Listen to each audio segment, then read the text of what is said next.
this election's Bernie bros? No, this is the Yang Gang. The Yang Gang. Hey. How's it gangin' dudes? My name is every time. How's it gangin' dudes and dudettes? My name is Sean, and welcome back to my channel, where oftentimes we like to poke a little fun at the mainstream media, but today I kind of just want to take a moment and reflect. Remember that moment when Whoopi Goldberg became Yang Gang? Oh, I know, it's going to be great. So I just want to play a few of these clips, a small compilation for you guys.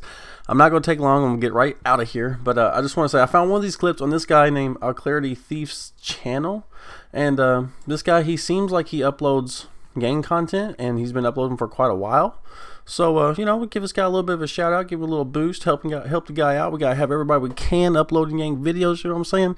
We all got to come together, especially for everybody out there caucusing. We have this many people getting it out there on social media too. We got to do everything, attack from all sides. So, before we get into these clips, let's go ahead and, excuse me, Whoopi. It's a little rude there to interrupt. But anyway, go ahead and smack a like, because you know, you gotta feed the algorithm gravy, guys. Everybody knows this. You're going to leave some gravy in the comment section.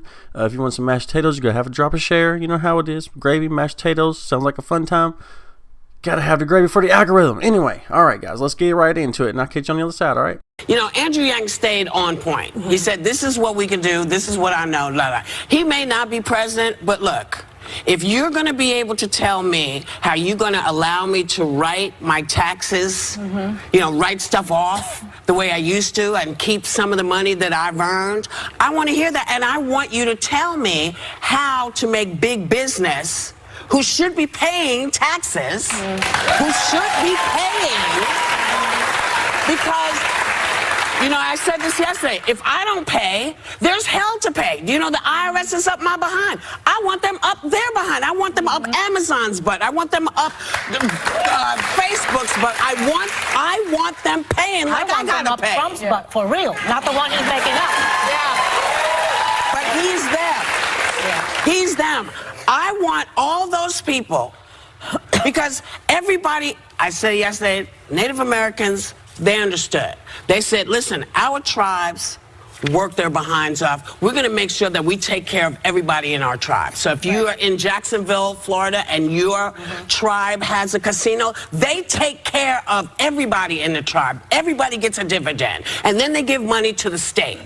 That's what I want. Why aren't we part of the American tribe? You're coming here making all this money. You think you can make this money in China? They're going to let you be free in China? They're not. You need to pay some damn taxes. You need to pay. And that's what I want. So I didn't hear anybody except Andrew say, here's how we can do this. Because that's what I want. I know everybody's going to talk about health care. You got this. I know you got health care. You got this. But I want to know how you're going to really help me fix my day-to-day family, my day-to-day money, my day-to-day job. How you going to put the money in my pocket? Nobody said it. And it pissed me off. We'll be right back. How come nobody ever picked up Andrew Yang's idea? How come By the no way, one ever he has did it? already qualified for the next round of debate. I'm very happy. Fascinating. Yeah. And I told you I have a close friend who is like, should be president of the Yang Gang. Like, texts me his stuff every day. He could be a fringe candidate that is resonating in a really interesting way. And his coalition are techies, progressives, libertarians, Trump devotees, Twitter trolls, and anti-circumcision crusaders. So people who hate circumcision, and me. That is your candidate. What does he have against circumcision? He hates circumcision. He came on and talked about it. Well, I just think that, because you know, of his economic if message. somebody says that because, you know, circumcision isn't for everybody. Yes. And Of course not. He's a proponent of freedom of choice. Yeah. Well, you should have freedom of choice, of course. Yes, you should have freedom of choice. But, you know, it takes a minute. Believe me, I have a lot to say on this, but I won't. But I just like a candidate that's coming out of left, and I mean that like. I like somebody who makes sense. This kid said, "Why are we not taxing Amazon? Yeah. Why are we not taxing these giant corporations?" He says, this kid says, it's not my idea, please. Yeah. He says, if we tax these big corporations, you could give every American $1,000 a month. Yeah. And that would take away a lot of the, you know, what am I going to do about my taxes? What am I going to do about this? What am I going to tell? Someone like Tim and Kristen Gillibrand, Tim Ryan, people who are holding office haven't qualified because they haven't met the expectations, and someone from, again, basically nowhere in politics already has made the basis that he wants to. I mean, it's pretty interesting. I will say Congresswoman Gabbard, I think, is also the person to watch in tomorrow night's debate because she's already come out very aggressively against Kamala, saying that she doesn't think she's qualified to be president, and I think they're also going to have a lot of these people would be great cabinet members. Yes. Yeah. That's the thing. I just think starting with Bill de Blasio, who's on Friday. I just think that somebody who says, here's a plan that will work for everybody. Here's what we should be talking about. Because, you know, we can fretch about the bonehead in office all day long. But these guys, this young man had a plan that I just thought, why is it taking this long to get this done? And I think his economic message that the economy, the boost in economy doesn't really filter down to the everyday person's pocket is a very important message. Are you guys joining the Yang Gang, too? Not me, not at all, but I think it's I'm not joining anybody. I'm saying there's a great idea on the table that would work for everybody. From the Yang Gang. You know, listen, if it's a great idea, I don't care who it is. I don't care who it is, as long as it makes sense. If you make sense to me and you can fix stuff that's happening in the towns that I see every day, I'm going to listen to what you have to say. Pay attention to this kid's plan. It's a good one. We should be saying, why isn't this happening? Yes, I know we got to go. We'll be right back. Democratic candidate Andrew Yang has been able to hang in there longer than some governors and senators who have already dropped out.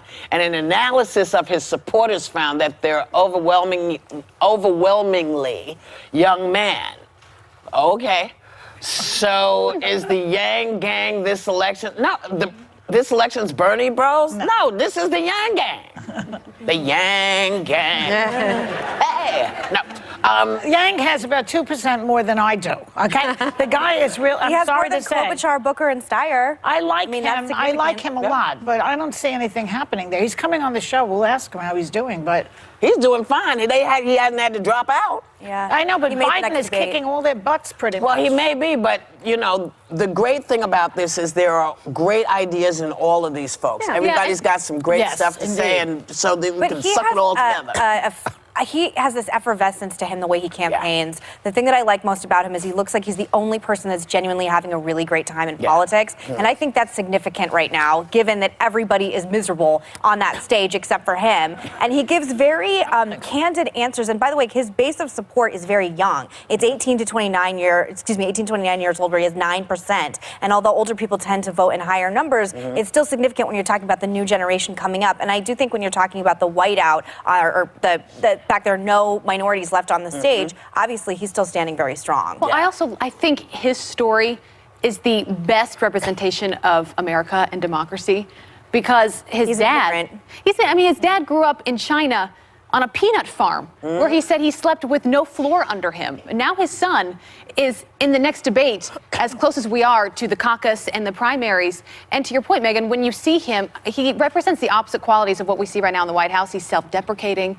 He's funny. I think he's relatable to young people because he's talking about ideas that may not go anywhere, that maybe people aren't talking about now, but they will probably start talking about more because talk about getting money back and saying to Amazon and all those big companies, hey, you need to include us in this big party y'all having. I like his, without us. I like the dividend. You know, I think that's fine. But I don't know. I always feel like people are sort of trying to make Andrew Yang a thing.